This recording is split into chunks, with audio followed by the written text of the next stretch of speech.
తెలంగాణపై full focus మూడో విడత ముగియడంతో ప్రచారంలో స్పీడ్ పెంచిన బీజేపీ కాంగ్రెస్. నేటి నుంచి మోడీ, రాహుల్, ప్రియాంక పర్యటనలు.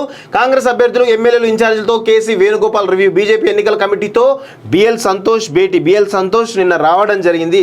వాస్తవంగా బిఎల్ సంతోష్ వచ్చిందంటే ఇక్కడ ఒక కార్యాచరణ సిద్ధమై ఉంటుంది. వాస్తవంగా దాన్ని ఆ యొక్క ప్లానింగ్ చేసే పోతాడు. వాస్తవంగా ఆయన వచ్చిండంటే వెనకాల ఏదో పెద్ద తతంగమే నడుస్తుంది. వాస్తవం చెప్పాలంటే చాలా పెద్ద వ్యూహంతో వాళ్ళు వస్తూ ఉన్నారు. అందుకే వాస్తవం కూడా ఇక్కడ తెలంగాణలో భారతీయ జనతా పార్టీకి ఎవరు అవునన్నా కాదన్నా 8 సీట్లు మిన రాబోతున్నాయి. ఇంకొక 5 సీట్లలో టఫ్ కాంపిటీషన్ నడుస్తుంది. అందులో ఒక 2, 3 గెలవడానికి కూడా చాలా స్పష్టంగా పోతా ఉంది. అయితే ట్రెండ్ అనేది తెలంగాణ వరకు, అంటే దేశవ్యాప్తంగా ఏ విధంగా ఉందో తర్వాత చెప్తా, కానీ తెలంగాణ వరకు ట్రెండ్ అనేది మోడీ వేవ్ చాలా స్పష్టంగా అప్వర్డ్ ఉంది. కాబట్టి ఆ ట్రెండ్ ఎక్కడ కూడా డౌన్వర్డ్ పోతుంది వాస్తవం చెప్పాలంటే. సో సీట్ల సంఖ్య పెరిగేటువంటి అవకాశం కనబడుతుంది తప్ప తగ్గే అవకాశం కనబడుతుంది. ఇంకొక వైపు కాంగ్రెస్ పార్టీ పైన ఈ 5 నెలల్లో వాళ్ళ 5 గ్యారంటీల విషయంలో ప్రజలు తీవ్రమైనటువంటి ఆగ్రహంతో ఉన్నారు. సో అసలు ఆ ఓటు బ్యాంక్ అంతా బీఆర్ఎస్ పోవాల్సింది బీజేపీ టర్న్ అవుతా ఉంది వాస్తవం చెప్పాలంటే. మోరోవర్ వాళ్ళు స్టార్ట్ చేసిన ఆ గాడిద గుడ్డు ఏదైతున్నదో ఆ గుడ్డు వాళ్ళకే కనబడుతుంది. సో ఖచ్చితంగా బిఎల్ సంతోష్ ఇక్కడ ఒక కార్యాచరణ సిద్ధం చేసి నిన్న చాలా కీలకమైన వ్యక్తులతో మాట్లాడితే తెలుస్తూ ఉంది.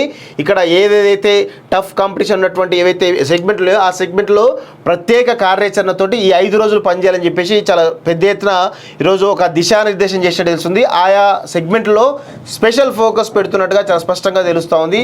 సో అక్కడ కూడా గెలుపు దిశగా పయనించడానికి చాలా స్కోప్ కనబడుతుంది వాస్తవంగా. రైట్. నిజాలు మాట్లాడితే బెదిరిస్తున్నారు. ఢిల్లీ పోలీసులను బీజేపీ తన ఆధీనంలో ఉంచుకున్నది. సీఎంను కూడా ఢిల్లీకి రమ్మంటున్నారు. ఇదేనా భావ ప్రకటన స్వేచ్ఛ అంటే? అమ్మా అమ్మా అమ్మమ్మ ఆయనే చెప్పాలి.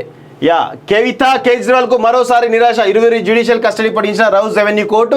కవిత కస్టడీ ఈ నెల 14 వరకు. కవిత కేజ్రీవాల్ కస్టడీ ఈ నెల 20 వరకు పొడిగింపు అంటూ కొన్ని చూస్తా ఉన్నాం. ఈ 20 వరకు చేసింది ఇంకో 10 రోజులు డిలే చేస్తారు, అయిపోతుంది. ఎలక్షన్స్ అయిపోతే అట్లా అయిపోతాయి. ఇక ఏనాడు 1వ తేదీన జీతాలు ఇయ్యలే. 1.5 లక్షల కోట్ల అప్పు వారసత్వంగా ఇచ్చాడు. డ్రగ్ మాఫియాపై ఉక్కుమాదం మోపి అణచివేస్తున్నామంటూ కొంచెం చూస్తున్నాం కదా. ఏనాడు 1వ తేదీన జీతాలు ఇయ్యలే.